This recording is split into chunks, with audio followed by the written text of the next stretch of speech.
It's hard for people to build just one company, and you have built 200. I had a 10-year contract from the president of the country. I had effectively a $40 million net profit per year, or a $400 million contract, because I was tied to issuing e-visas to the visitors to Vietnam, of which there were 16.5 million back then. Never actually had a job before. I didn't want a job, no matter how lucrative it could be. I wanted to be self-empowered. When something like that happens, like LAPD, COVID, or such adversities, do you feel fear first or calculation? Ideas are as good as the paper that they're written on, which means somebody wants to pay you for it. That's the only reason you have a successful business or not. You have now crossed $1 billion in unsecured funding. What do most founders still completely misunderstand about capital?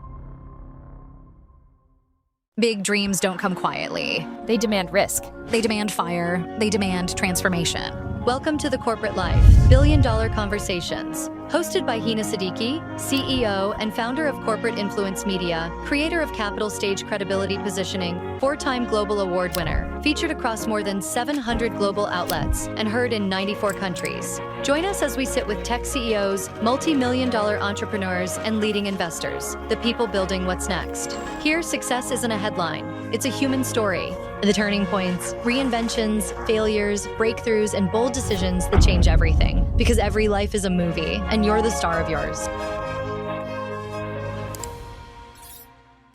Most founders have trouble building one business. Peter Burns built over 200.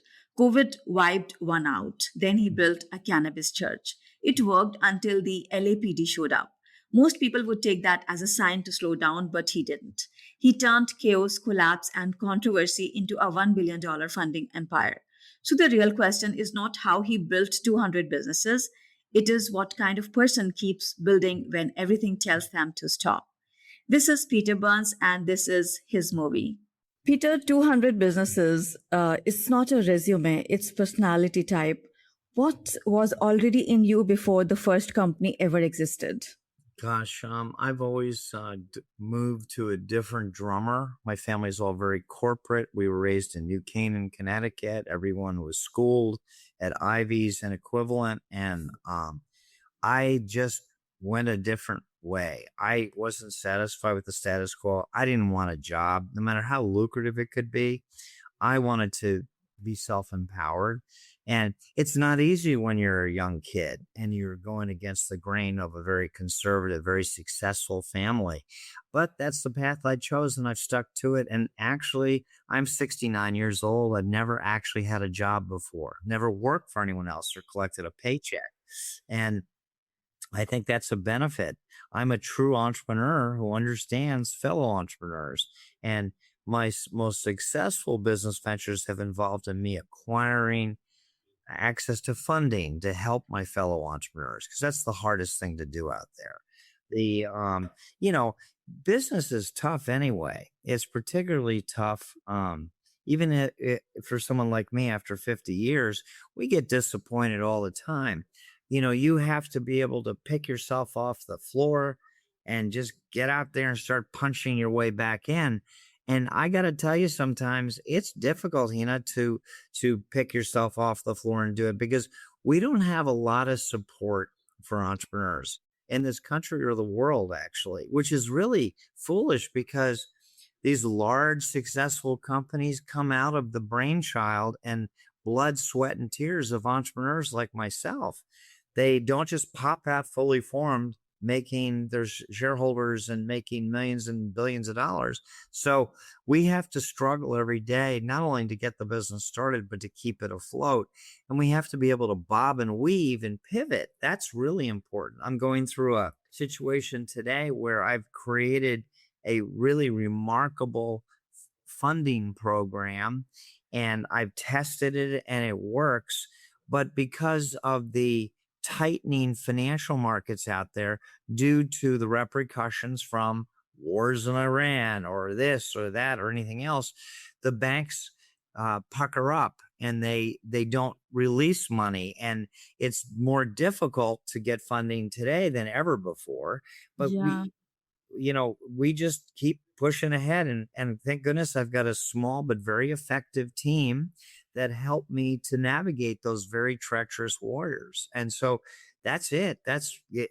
You know, I've always gone by the slogan, ready, fire, aim, which truly Mhm. is the story of my life.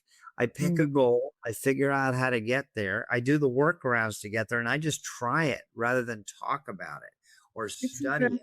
interesting. Yeah, it's really interesting because it's hard for people to build just one company, and you have built 200. That makes a lot of difference, and that takes a lot of courage. And I I agree with you. Entrepreneurship is not an easy journey, though people glorify it a lot of times. Because we But only it's hear about the success stories. And yeah, yeah. They think that it's overnight success, but then the blood, the sweat, the tear like that goes into it. Nobody just talks about that. right, if you look at entrepreneurship, not as necessary just the financial gains and all that good stuff and fame and fortune, all that rah rah stuff. You look at it as freedom. When you earn money on your own and you're not dependent upon another person to give you a paycheck or give you all of the benefits and life insurance and health insurance, when you look at it removed, the bottom line is entrepreneurship is actually freedom. And that's what people are seeking, the freedom to make their own choices, make their own living. They're not impeded by artificial ceilings from employers. You know, here's the thing, I don't like to consider myself an employer. At one time in a past life, I had 160 employees. And honest to God, it was like walking into a big koi fish pond. You know what koi fish are?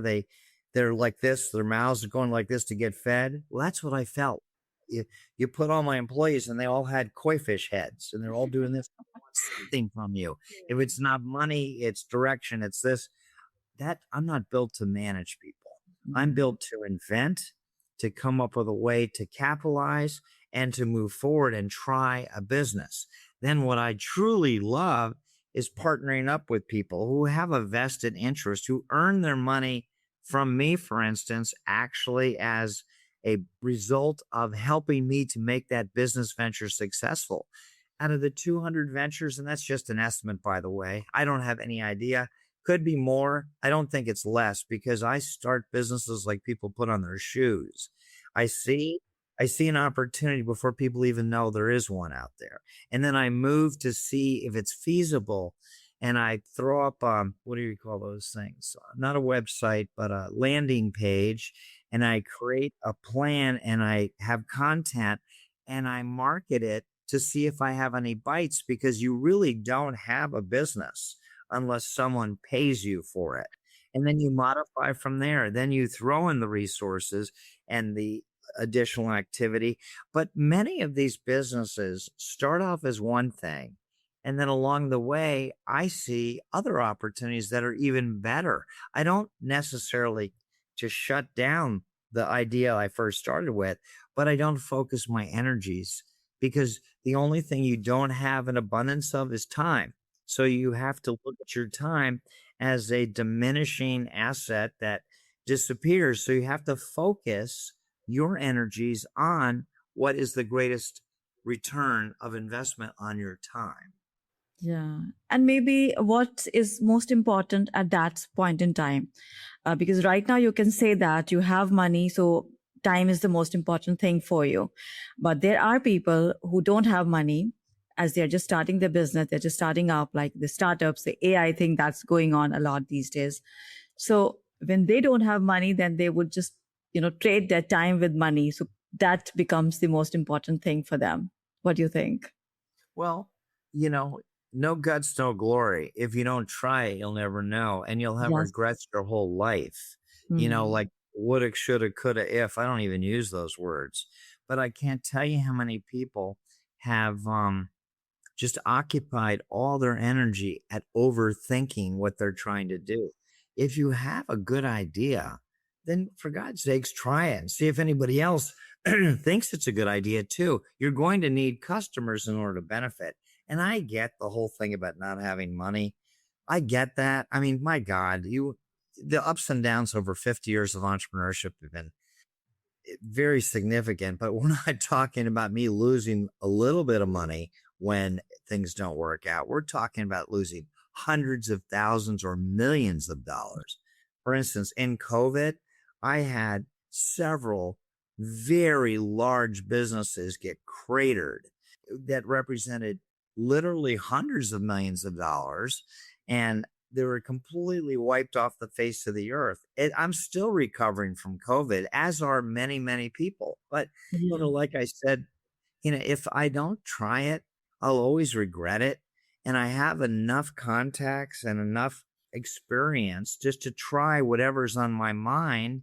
And then I kind of put the pieces together or find a partner. There's always some way to make it work. And it doesn't have to be a completely finished project and perfect. It could be half-assed, but half-assed is better than no-ass, because if you don't try, you don't know. So Yes. I'm constantly being besieged by people. I get over 200 emails a day. I have 3 posts on LinkedIn that generate over 100,000 viewers a week. Okay. And they're always reaching out to me with this idea or that. They're also trying to sell me things all the time. That's kind of a pain. If I could figure out how to monetize people trying to sell me things, that would be a whole other business on itself. So I always am trying Yeah. to think out of the box. I live outside the box. I've never done That's anything normal in my interesting. life. And I've never taken no as a no, meaning there's got to be a way around it. Hell, had I listened to people that say, oh, you can't do that, where would I be? I'd have a job, have 2.2 children, and live in the suburbs somewhere. But instead, I've never had a job. I've made millions and millions of dollars since I was a teenager. I did get married. I didn't work out very well, but we're best friends 30 years after my divorce. I have 2 beautiful daughters that gave me 10 magnificent grandchildren. That's my goal. I want to pay for all of their further educations. What better way to spend a fortune than to take care of your progeny and relieve my children of the onus Yeah. of trying to educate 10 children? It's a big deal. So I'm always looking for different ways, for different opportunities, but I make my opportunities with the material that I have. For instance, you're in Dubai, never been there, don't really have any intention of going anywhere near the Middle East, in all honesty, but it's sort of like, I'd love to talk to you more. Maybe you have some business ideas. Maybe you have some business people that would benefit from talking to me. Maybe your podcast listeners could benefit from what I have to offer from my perspective. Because if you look at me, I'm what's known as a pure blood entrepreneur, like a pure blood vampire, meaning there's no mix. I never started working for someone else, so I wasn't tainted by that employer-employee mentality. They can't do anything. They freeze themselves out. I'll give you an example. So I entered the United States Army at 17, which was Okay. completely contrary to anything my family done. Even though my father had been in the Navy, World War II, he's one of the last survivors of Iwo Jima. He fought with the Marines, even though he was a Navy corpsman. And every year, Discovery Channel does a special where he's featured with 6 other warriors that went back to the anniversary of Iwo Jima, which was incredible. I never realized what he went through as a teenager defending our country and the world. It was incredible. Everyone has great experiences, but what it is I had gone into the military. I was preparing to go over to Vietnam or Cambodia or wherever we were fighting at that point. I went through all my Yeah. training. I went through jump school a different way. And I've been people try to thwart me because they take the path of least resistance. Well, that's exactly the opposite of entrepreneurship. It is a lot of resistance. There There's are a lot of people, resistance. Exactly. Yeah, yeah, yeah. there are people that fault you because you're successful or not successful or whatever other reason. They blame you for their own inadequacies. And I just don't pay any attention. I just march It's forward. okay. Exactly. Yeah. Because if you don't have that thick skin, then I think you cannot stay in the game. 100%. If you give up too much, the only way you actually lose as an entrepreneur is if you give up. You can change, you can pivot. That's part of your success. Yeah. I mean, many great companies started off as something else until they figured out what worked best. Absolutely. I mean, wasn't And Amazon a bookstore? mm, Wasn't it an online bookstore originally? And now it's the largest, most successful company in the yeah, world. yeah. That's not a coincidence. That's what happens when you That's a put, way. That's a journey. I mean, yeah, you refine, you get to the point where you actually align with what works for you. You may be experimenting with a few ideas before getting into what exactly is it that is your zone of genius or your superpowers, that where you can actually make difference and add value. well, I recognize opportunity before most people even have a clue it even Mm. exists there. I Yeah. see a way to solve it for profit. I see a problem that I can correct. And then if I'm successful and put the money into it and put the work behind it, it becomes a success. It would never have a chance if it didn't get up to bat if you didn't ever try it. Yeah. So you had a luxury group home concept ready in Phoenix and then COVID hit. Or what did that moment feel like when the world shut down and took the business with it? It was absolutely a disaster. I had three 10-bedroom, 10-bath homes built out as luxury group homes Yeah. in a retirement community. It was a perfect model. I'm getting ready to do the grand opening. COVID hit. No one knew what COVID was, but I could see very clearly that it was going to affect my population. So I thought I'd weather the storm. Well, we know how Mm. that worked out. I lost millions on those homes, and it was a terrible. I had also created a relationship with the country of Vietnam. Coincidentally, it had already started. I had a 10-year contract from the president of the country. I had effectively a $40 million net profit per year, or a $400 million contract, because I was tied to issuing e-visas to the visitors to Vietnam, of which there were 16.5 million back then every year. And I was paid $2.50 per e-visa because of the connections and the deal I put together. Well, I got 1 year under my belt. Then COVID hit. The country got closed down. The Yeah. president who signed my contract for 10 years got jailed for corruption. Well, that Okay. was the end of that business. And I can't even tell you how many other things I lost, because I don't fear loss. I Yeah. fear not getting back up again to start something. You have to have some marbles to play with. Unfortunately, I lost a lot of marbles over COVID, as millions of other people do, but never stopped. Never stop. Yeah. And then the LAPD showed up, the Los Angeles Police Department. Oh, that was at my cannabis church that Church. I Yeah. Yeah. bankrolled. It was a Yeah. legitimate church that was ordained. It was legally a church, believe it or not. And we copied the Catholic, of which I am one, their sacraments, which were in this case cannabis products. And there were members of the denomination. So I could actually get donations in the cannabis product, or donations for the cannabis products that were 1/3 of the cost of the traditional licensed, all that good stuff. And it actually followed all of the steps. It had a nonprofit attached to it. It was a recognized church, and I had 6,000 members. And you're right, LAPD showed up like literally 3 days after I took over the operation. That was the end of that, because all of a sudden now I had to come up with all the money to bail out all my employees. They weren't doing anything wrong. It turns out it was a complete mistake. The LAPD hit the wrong place, but it doesn't make up for the repercussions that occur when law enforcement shows up on your door and shuts down your Yeah. operation. You know, I mean, it is what it is. There's been so many instances over the years.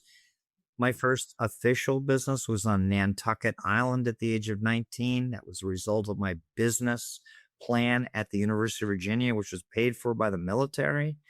And I did everything right. And I opened up on Nantucket Island. I had 15 mopeds I imported from Austria to rent. I had a dirt lot I rented with a popcorn stand. And I had 15 little mopeds that I paid for with hazardous duty pay that I earned jumping out of planes in the military. And About a week into my business, it was making more money I've ever seen in my life. A marshal came over that was a Nantucket town marshal, and he issued me a cease and desist order. And he said, mopeds can't be rented on Nantucket. I go, since when? I started the business. There was no law. And he goes, since last night's council meeting. Well, I looked at the complaint. It turns out that the mayor of Nantucket owned the biggest bicycle rental shop that he inherited from his grandfather. I was stepping on toes. They figured they'd just bully me out of business. They didn't meet me before. I don't do well. If you're gonna come at me, you better make sure I don't get back up again. And I lucked out. My landlord liked me. He gave me his attorney. I fought them. I beat the pants off them and had a very successful business. But you talk about adversity, honing your skills as you benefit from that as long as you get back up again. I could have quit. I could have gone with my tail between my legs, lost the only money I had ever had, which was $5,000 from a military exercise. But instead I stuck to it, lucked out, got a great lawyer, beat the pants off Nantucket. Heck, it even made the Wall Street Journal. At Nantucket was so mad at my moped business and the fact that I was beating them in court that they wanted to secede from the United States. Oh, well, they didn't secede. I did well, and that became my first really successful business. So, when something like that happens, like LAPD, COVID, or such adversities, do you feel fear first or calculation? Do you calculate like No, what? I don't. No? I do. I should probably be more strategic, but some of these things you can't even guess it could possibly happen, and you can't prevent bad things happening to you. You just can't. I'll give you an example. I'm in a very interesting situation in my business right now. I've come up with a remarkably successful, unique plan of action, but I've unfortunately been the victim from theft and hostilities from people that were insiders, and it cost me a lot of money. And I could sit there and say, oh, woe is me, or just sue everybody. That's not the answer. The answer is to pick yourself up, dust yourself up, find out what you did wrong, try it again a different way, Learn the or try lesson. something entirely new. You just never quit. That is the whole key to success. You never quit. So, how did all that chaos eventually turn into Burns funding? I created Burns Funding because I noticed that my fellow entrepreneurs simply couldn't obtain any money to start their businesses or expand their businesses. Banks are never going to be our friend, no matter what their advertising says. And we had to figure it out on my own. So what I did is I came up with really good alternate financing methodologies. And at first, I would simply refer people to other resources that I had gathered over the years. After 50 years in business, you have quite a Rolodex, right? When I'm dating myself, they don't even have Rolodexes anymore, but I've got 30,000 first connections on LinkedIn, and all organic. Everything's organic. I don't market per se. I am going to come up with a marketing plan that I'm just starting right now because this new funding operation that I have is really remarkable. So what happened was I simply just kept kicking back and figuring it all out, figuring out how to do workarounds, figuring out how to dust myself off the ground, and that's it. So, you have now crossed $1 billion in unsecured funding. What do most founders still completely misunderstand about capital? What do you think? They don't understand that they're going to have to make concessions and change their thought process in how to obtain capital. There aren't people waiting with bated breath on the genius idea that looks good on a piece of paper or a bar napkin, and all of a sudden they're going to jump in and give you a bunch of money. That's not how it works. Yeah. Unless you have skin in the game, you're never going to get anybody interested anyway. And if they are interested, you got to watch out because they'll take your damn business. An angel is really a devil investor in a lot of times. If you go outside your circle of trusted people like friends and family and have a complete stranger take a look at your business and it happens to be really good, you may end up waking up and not even own any of your business anymore. And it works out. And that's what people don't understand. Money does not come free, and it is not easy to obtain. So you have to think out of the box when you're thinking about funding your business. I've had so many opportunities, so many different ways that I've tested. Some work, most don't, but that doesn't mean you can't try. Yeah. So as I see that, I meet a lot of people like AI founders and SaaS founders, and I see that they have good product ideas, but then they don't know how to make it a business, because the moment you ask them that, how does it first 100,000 come in the business once the product is in the market, they have no clue. So what do you think? What these people are doing wrong, which investors, I mean, look specifically before they fund any business of like that? Well, for one thing, the entrepreneur might be a good idea man and may actually have technical skills necessary for the success of their business. They have to seek a counterpart, a mentor, if you will, who's actually a business person, a man or woman that has experience that the angel investors will look towards, not just the owner, not just the inventor, but the actual person that's going to manage the money. Because when they put their money into a venture, or a bank, or anyone puts their money into a venture, you sure better have the answers, and you sure have it delivered by a competent individual that can assist you to make your business a success. Otherwise, you don't have a chance in hell. Yeah, that's true. You know, this is your story is a big inspiration. You have started, lost, rebuilt, and scaled across widely different industries. It's interesting. So, at this point, do you trust instinct more or pattern recognition? Good question. I do know my so-called superpower is to look at something and very quickly analyze it for profit potential. Mm. And then I kind of figure out how to put the pieces together. I'm a strategic thinker, but it's combined with ready, fire, aim. You push the, if I see something that looks good, I just go. I don't have to have all the information. I don't have to, these people drive me insane perfecting their business plans. No one cares. It's either going to work or it's not. You're going to test it or it's not. You learn by doing, not by talking about it or reading about it. That's what got me. I got into entrepreneurship education years ago. I was astounded that these so-called business professors could be teaching these young minds, charging $100,000 a year in tuition and all this other kind of stuff in these great schools. The professors didn't have a friggin' clue. They were so busy holding on for dear life to get tenured that they simply read from a book. They didn't have any lifetime experience.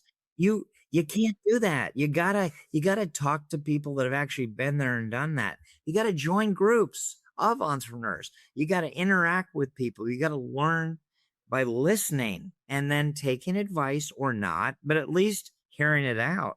And then if you have the passion, you'll get something done. It might not come out perfectly. It might be really messy, but it's yours. You start a Yeah. business, you own it. And now your future is dictated on how you have that business run, not by if you are susceptible to layoffs and or all of a sudden the market changes. I mean, that's where you gotta have a number of things going on or able to start to go on if the first things that you're starting don't work. I didn't sit there and just lick my wounds when I lost millions of dollars on 3 10-bedroom, 10-bath houses. I didn't lick my wounds because the LAPD decided to hit the wrong place and it completely caused a firebomb, or when the country of Vietnam, their president got thrown in jail and COVID closed the country. But you know what? I did it. I did, and I'll continue to do it as long as I have breath in me. I don't care what it's going to take. You don't trespass on other people, but you do what's best. You don't quit. That's it. If your answer of true success is the only way you actually lose is if you quit and give up. That's not in my. Yeah, that's interesting. Get ready for the ultimate challenge, this or that. Choose fast, trust your instincts, and let's go. Now, Peter, we'll just have some fun. I will play a game with you. It's called This or That. And I'll give you two choices. You just need to instinctively pick one. And that's it. Are you ready for this? Yes. Build it or buy it. Build it. Pattern recognition or gut instinct. Good instinct. Big idea or timing? Timing. Burnout or boredom? Burnout. Equity or control? Control. Fast cash or long game? Fast cash. COVID collapse or LAPD raid? Good question. LAPD raid. The founder who pivots or the founder who persists? Persists. Looking successful or actually liquid? Actually liquid. Fund the dream or kill it early? Kill it early. Build 200 or build one giant one? 200. A business that shocks people or the one that bores them but prints money? Attracts people. Great, you played well. I love that. It was pretty fast. Great. Well, I look forward to watching this and Yeah, helping so any of the people that watch your podcasts. I love to help people, and we're not done yet. I would like to ask you this question. If your life was a movie, which every life is, so what is the title of that movie? Ready, Fire, Aim, the story of Peter Burns. Yeah, that's interesting. Would you like to say a couple sentences about it? Sure. I've been approached dozens of times to write a book. My family happens to be in the movie industry. One of my younger brothers bought Lionsgate Entertainment 20 years ago. He was an investment banker, was interested in movies, and now Lionsgate Entertainment is the largest film and entertainment company in the world. And I've always thought my life is a combination of Wolf in Wall Street, Catch Me If You Can, and there was one other one, Risky Interesting. Business. I love that Those movie. 3 businesses, and that's me. Yeah. Okay, that's really interesting, Peter. And what does every founder listening right now need to stop lying to themselves about? That they think their idea is the greatest thing in the world and everyone thinks so too. That's a bunch of hooey. Unless you have someone that buys your product or service, you don't really have a business. You may have an idea. Ideas are as good as the paper that they're written on. Not much. You have to actuate it. You have to take it to the next step and see if it is economically viable, which means somebody wants to pay you for it. That's the only reason you have a successful business or not. I 100% agree with that. For those who would like to follow the rest of your movie, how can they do that? Have them go to burnsfunding.com, see my latest adventure in finances, see if indeed we may be of help to them. But you can also book a call with me. It's half hour. I book between 5 and 12 calls a day like this. And I have a discovery call. And if the individual has a business or wants to have a business and needs funding, which all businesses do, you can get pre-qualified with a button on that website. There's no impact on your credit. And you book a call with me. Then we have a discussion. You can ask me anything you want. I'll answer as best I can. I got a lot of miles on this carcass, and I'm happy to share. That's really interesting. And thank you for your time today. I really loved this conversation today. Well, great. I really appreciate the opportunity, Hina. And you let me know whatever I can do to help you. Thank you. This is The Corporate Life. More stories, more insight, more truth. Until the next episode, stay curious. Don't forget to subscribe.